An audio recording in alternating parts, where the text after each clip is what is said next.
Hey, what's up YouTube? In this video, I'll be showing you how to make your very own modern wooden mansion. MWM for short. If you enjoyed this tutorial, please do remember to hit that like button as it really helps me and the channel out loads and loads. Here is the amount of space required to make the house. Please make sure that you have enough space to make it. Even make the grid if you like. It is a 23 by 21 block area as represented by the white concrete on the ground. Here are all of the materials required to make the house. Please do make sure that you have access to all those materials and enough of them as well. And now that we have all of our stuff, we can get started. So, step one, ladies and gentlemen, if you have made your grid, you want to come to the front left-hand corner of it. You then want to count backwards from this corner, 1, 2, 3, 4, and then right by 1. This is the starting position. Begin by placing 4 stripped oak wood on top of each other. 1, 2, 3, 4. Extend to the right by 17. 1, 2, 3, 4, 5, 6, 7, 8, 9, 10, 11, 12, 13, 14, 15, 16, 17. Extend up by 4. 1, 2, 3, 4. And then we want to extend back on ourselves by 17, but the cool thing is you can just extend over to the left and just make sure that it lines up with where you first started, and that saves any sort of counting. You then want to take that 17th block and extend it upwards by an additional 4. 1, 2, 3, 4. Then extend that 4th block to the right by 12. 1, 2, 3, 4, 5, 6, 7, 8, 9, 10, 11, 12. We then want to take that 12th block, we want to take a sideways view, like this, and we want to extend that 12th block backwards by 14. 1, 2, 3, 4, 5, 6, 7, 8, 9, 10, 11, 12, 13, 14.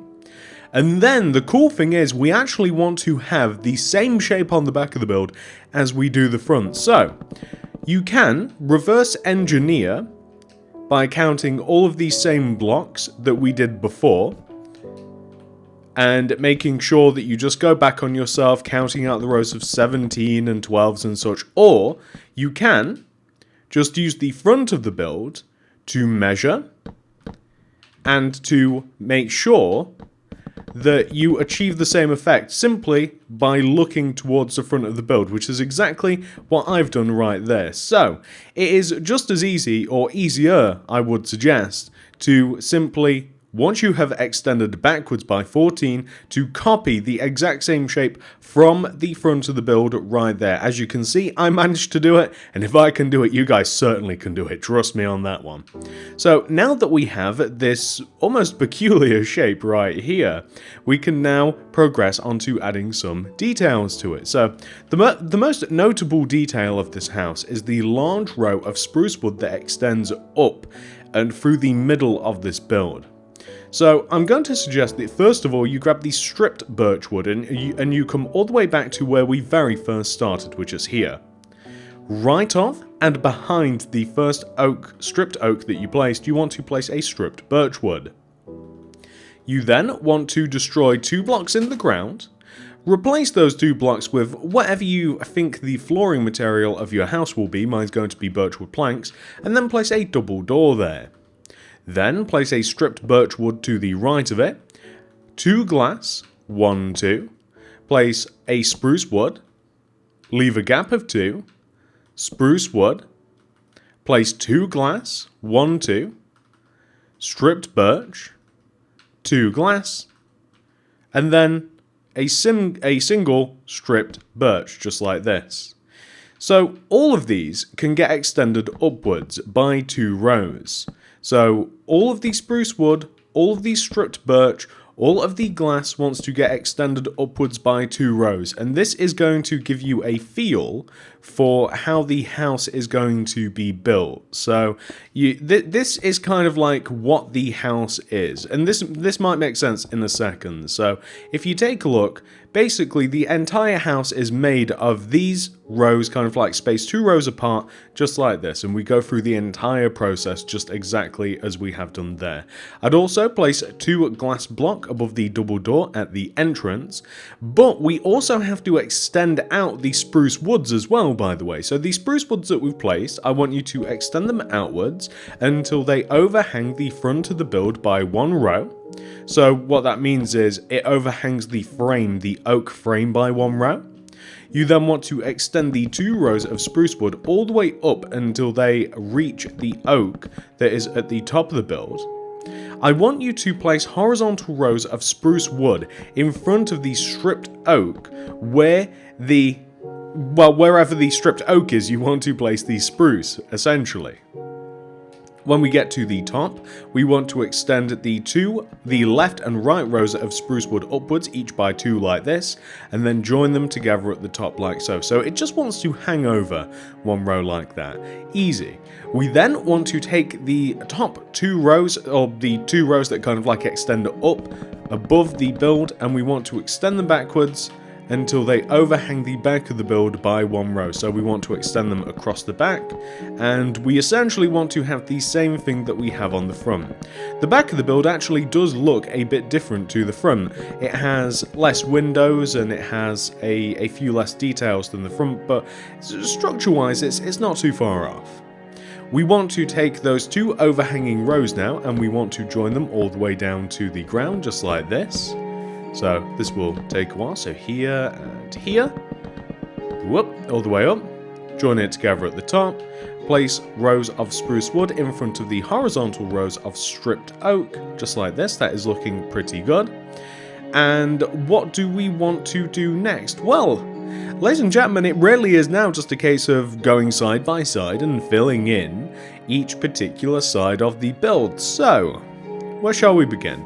We can fill in the spruce wood area. We want to make sure that the spruce wood is at least 2 rows thick, extending all the way up to the top of the build. What I mean by 2 rows thick is it just wants to, at the very least, extend as far back as the stripped oak.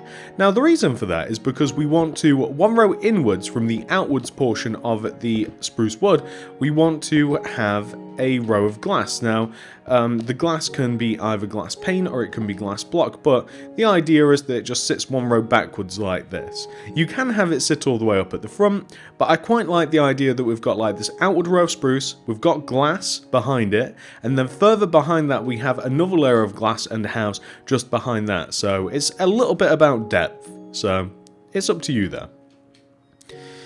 We are going to extend the rows of stripped birch wood upwards. So we want to extend them upwards pretty much as far as they'll go. So we want them to sit underneath the frame of the house. All of these stripped birchwood rows, there's not that many of them now that we look at it, want to extend up. We want to fill the middles of them in using glass pane. These will make a lot more sense later once we add in a floor. The floor really does do a really good job of like piecing everything together. We will be adding it, don't worry. So we want to add all of the glass. Where I have this inside part where the glass windows connect to the spruce, I've just had to add a couple more rows of it, as you will have seen. So we just want to have something which should look like that. That is perfect. On the left side of the build up here, we want to have the same rows of stripped birchwood that we have just below, and we want to have the same glass, just like this. Here, everything's floating a little bit, so it is a little bit tricky to add, but the effect is that, and it's looking pretty good, honestly. I really like how that looks.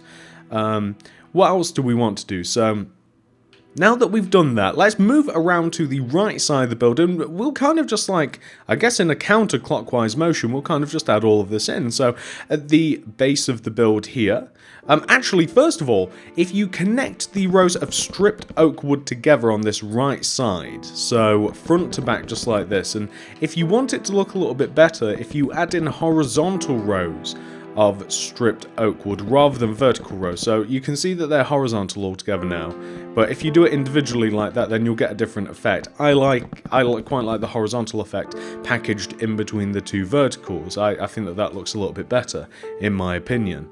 But anyway, down at the bottom here, we are going to have a couple of windows. We're going to take this row of stripped birch, and we're going to have 2 glass, stripped birch, 2 glass, and then we're going to have a long row of stripped birch. It's going to be 1, 2, 3, 4, 5, 6, 7 rows, and the 7th row will extend up, and it will join to the previous to like the upper part of the build in the same way that the previous part of the house does. Like, it will just join together in this corner. We want to add all of the same glass that we have added before, so just like this. That's looking really good. And then on the back of the build, that's pretty much all we need to do for that side for now. And then on the back of the build, we have some more work to do as well. So on the back of the build, the entire bottom part is actually just going to be filled in using stripped birch wood. So we just want to extend all of this in like this, stripped birch wood, just all along the bottom. You want to have the stripped birch wood. It's basically in one row diagonally from the 4 corners of the build. The reason that I mentioned that is for this corner right here where we didn't have anything placed previously, but it's been the same on all of the other corners, so hopefully you guys understand why we've done that. And basically that's what the lower part looks like. It's just a little bit more private. We want to extend the spruce wood inwards just so that we fill in any gaps. We'll definitely want to at the very least have 1 additional row of spruce wood extended in on top of the frame, on top of the stripped oak frame as we extend up, just as we did on the front of the build as well.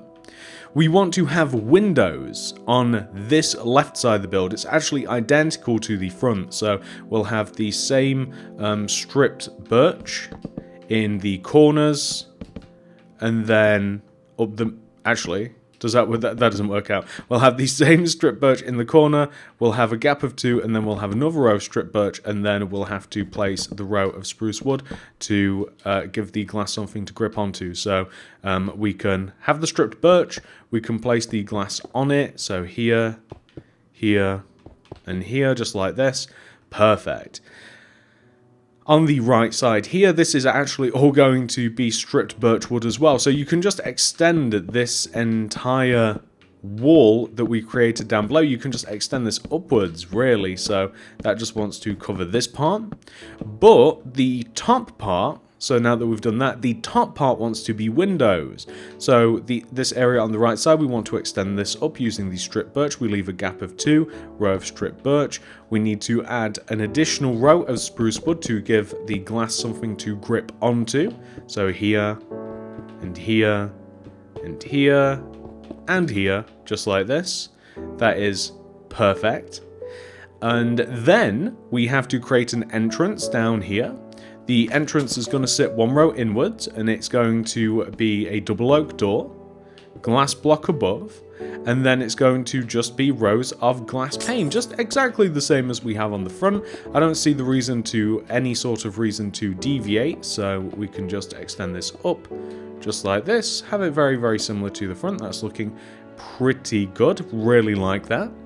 On the left side of the house is looking so empty. On the left side of the house, it's actually quite easy. So we want to join the 2 stripped oak wood parts together, front to back. And if you remember from earlier, I'd recommend horizontal rows of stripped oak. So the bottom, front to back, just like this. And then you'll see that we've got this area above as well. This also wants to be connected front to back, just like so. And then what we can then do is we can fill the part in between in. So I figured it'd be a bit easier because whenever you've got something that's just like a nice blank empty space, like if you just fill it in, like it helps to contextualize the rest of the house. So that's perfect.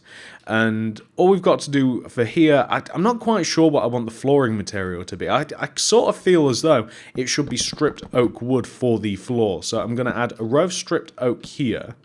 We've got the rows of birch already, and then the pattern is of course 2 glass, stripped birch, 2 glass, strip birch, 2 glass, strip birch, 2 glass. So you can preemptively place all of the glass if you like, or you can or you can exchange to and fro between the glass and the strip birch. It doesn't matter as long as you end up with the same window pattern that we have used throughout the entire build. The build is very consistent, then it doesn't matter as long as you end up with something that should look like this. And I really like how that looks. That's really nice. Perfect. So that's the back of the house done, that's the sides, we've done the front. There is only one thing in terms of sealing up the house that we have to do. It's up at the top here. I feel as though that first of all we should fill in the floor. So the outdoor part of this house all the way up at the top leads out onto a balcony of sorts. I'm going to add in long rows of stripped oak wood, long strips of stripped oak wood, and this is going to make the floor, and it's also going to make the balcony outside. There are 3 floors to this house: ground floor, middle floor, and then the top floor. We only have to make 2 actual, like, physical floors, like floors that flow through the house, like, horizontally. It's quite obvious, hopefully, where they go. They line up with the rows of stripped oak that we have on the outside. So, kind of like the framework that we made all the way up at the start of the build, that's pretty much what we want to, that's where the floors want to be. It's all planned out rather conveniently. So, we add all of this stripped oak. And this does a really good job in kind of like, I think, in kind of like putting a really nice finish. And once the other floor's in, like, it'll also do the same thing. It really helps just to kind of be like, this is the structure of the house. So up at the top here, I'm just going to start off by connecting the spruce wood that we have up at the top of the build. I'm going to connect it together front to back. That's how I'm going to start this off. And then we can talk about, like, just carving in doors and stuff into the house after that. So we can add all of the spruce. We have another row of spruce just here, just hidden behind the stripped oak. We want to fill this area in using stripped oak as well. Let's change those 2 M blocks to facing this way. And then, oh, my bad.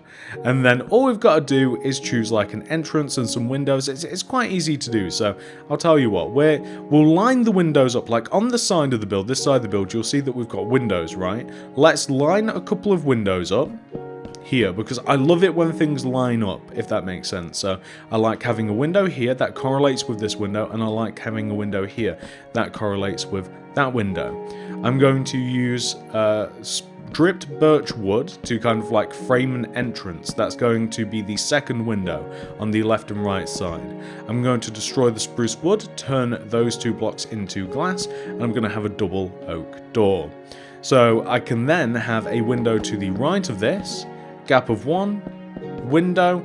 I can't have another window unless I want to kind of like deviate from the plan. So we're going to have like a double window, and oh, we just got to fill that one in too. My bad. So here and here, and as you can see, there we go. Can you see how that would like translate down below if we were to place the same window placement? We want to have glass pane all the way around the edge of the balcony, and then you can kind of use the balcony for whatever you like. So that is looking really, really cool. That is a lot of the structure of the house complete. It's actually quite an imposing house, I think. We have to add all of the rest of the stripped oak wood to the inside to make the floors. Again, this is fairly easy to figure out because of the just because of the structure of the house. It's fairly easy to figure out where the floor goes. It's exactly where you would expect it, just where we have it on the outside, the horizontal rows, that translates directly to the inside, and then it's almost perfect really, because it does kind of like say, there's no thinking involved. It's like, okay, the floors naturally go there, we'll put them there, and then we can decorate the house however we like. So I'm going to be decorating this house in a very, very messy survival theme. You of course can do whatever you like. You don't even have do survival if you don't want. I mean, you could try and decorate it in kind of like a regular style, like have bedrooms, and a living room, dining room, and kitchen, and all sorts of fun stuff if you wanted to. This house screams to me, it's like, I don't feel like going to the Nether and collecting loads and loads of quartz. I'm just going to make a modern house out of wood, and I'm going to enjoy it. Like, that's what this house says to me. I'm going to just drop down, boom, to where the entrance is. I'm just going to shut that door. So that is looking really, really good. We've got the roof to do as well, I've just realized. The roof is kind of, what's the word? Malleable, in that you can do what you want with it. So when it comes to the roof, you can just seal it up like this, using stripped oak, which is what I'm going to be doing, or you could add some glass into it. I always recommend skylights if you are a massive fan of natural light, if you don't like adding loads and loads of lanterns, or if you've added lanterns and torches all about the place and it's still not quite bright enough. Well, during the day, of course, you can harness the natural, beautiful power of the radiant sun. So you might want to add some glass to the ceiling if you want to do that. So that's actually what I'm going to be doing to this middle bit, because it's quite high, and I don't mind there being glass up here because it's almost a point of interest as you walk in and you can see the glass up above. This is a pretty house. I really like this. I love the modern style, but using wood. I used to make quite a few of these all the way back when, so very cool to be making something similar to what I did ages ago. I'm going to extend the entrance path forward, so I'm just going to have a couple of rows of birchwood planks extending forwards from the entrance. This also gives a clue on what I'm going to be using for the ground material inside. I'm going to place a hedge all the way around the house, and I do mean all the way around. On the left side, the back, and the right side, I'm going to have a hedge that just sits on top of the white concrete, which looks a little bit goofy because you can see the white concrete underneath, but what can you do? I want a grass path. The grass path is going to sit basically in front of where we have these 2 rows of spruce. Going to leave a gap of 1 between this path, and the grass path is going to lead all the way over to the right. It's going to extend backwards 2 rows, and it's basically going to take you to the back entrance. So it's up to you what you want to do with the back of the house, whether you want to create a large lush farmland or whether you don't. I'll leave that up to you, but this takes you all the way to the back of the house, just like this. What else can we do? Well, we can add a little bit of a fence. The fence is going to sit just along the inside of the hedge that we have on the left side. It's a very, very small touch. We're going to have poppies or any flower. I like poppies because they're so classic. Just just around here, really, just along the front of the house. The poppy's going to hug just everywhere that I can place them, but not in front. We can do a similar thing on the back, so we can have like poppies here and poppies here, and then that's kind of just like dead space. You can do what you want with it. Dead space, not the game, it's space which has not been utilized. And that, ladies and gentlemen, is pretty much that. I do hope that you have enjoyed designing and making the house with me. I really, really like this. All that we have to do from this point onwards is we just have to clean up the outside, all of the concrete and stuff. We're not going to be adding anything else, but we also have to decorate the inside, which I'm going to be doing for you. It's going to be a long, strenuous process because it's very messy and survivally, but of course, that's the step-by-step part of this tutorial done. I do hope that you've managed to make this house. Let's flip over to the finished version, which I'm going to start making now. So this is what your house will look like once it has been 100% fully completed. There has only been one change with the outside of the house that I have made since I left you. We have pretty much 100% fully completed it. The only thing that I did add is the 2 little lanterns that you can see hanging above the terrace entrance on the upper right side of the house. All of the changes have predominantly been with the inside, so hopefully this gives you a little bit of inspiration on how you might want to decorate or lay out the inside of your house. So immediately we're kind of just greeted with this little lobby with just some mushrooms for decoration, a couple of crafting tables, a couple of chests, some normal stuff. To the right of us underneath the stairs we have a couple of armor stands, a cheeky little ender chest hidden underneath the stairs. That leads us into the enchantment library that is on the ground level. We have an enchantment table, lectern, we have an anvil, we have some stuff strewn about a table, a couple of anvils, we have a little bit more storage, we have stairs that take us, of course, upstairs, or we have a giant smelting room. We have all sorts of smelters, furnaces, smokers, blast furnaces. We have the whole lot in here, and plenty of them, including a bit of storage as well. Heading upstairs, and the stairs are parallel to the where the spruce parts of the house are, we have a giant brewing room. It's a very large brewing room with loads and loads and loads of storage, all packed together and nicely decorated, all very survivally. I like this messy feel quite a lot. We have a storage room on the opposite side of the house, just loads and loads and loads of barrels filled with all sorts of stuff. We have a bedroom as well, which we have a double bed, we have chests, we have a little bit of a crafting and a little bit of a smelting area as well. More storage. We have another set of armor as well, just built into the cubby hole of the bedroom. In addition to that, if we head all the way upstairs, we have our crafting room. So this is where we keep all of the crafting implements. Absolutely every single one of them. We are not missing anything up here. Absolutely everything that we could possibly need. And finally, the last room. I love indoor farms and I love storage. Two of my favourite things. We have two farms with little composters built in, a little bit of a water source as well. That's more so for looks. And we just have loads and loads of storage built into the walls and just up above us.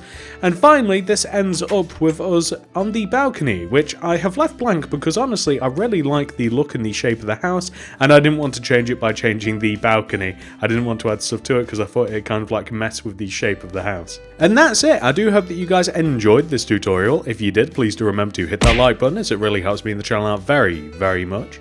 If you're new around here, please do consider subscribing and clicking the little bell next to the subscription button. That'll ensure that you get all my videos sent directly to your sub box. And if you do want to make anything else by me, check out the card system description below in the top of the comment section for more. Thank you so much for watching. I love you all very much, and I'll see you guys in the next one. Goodbye.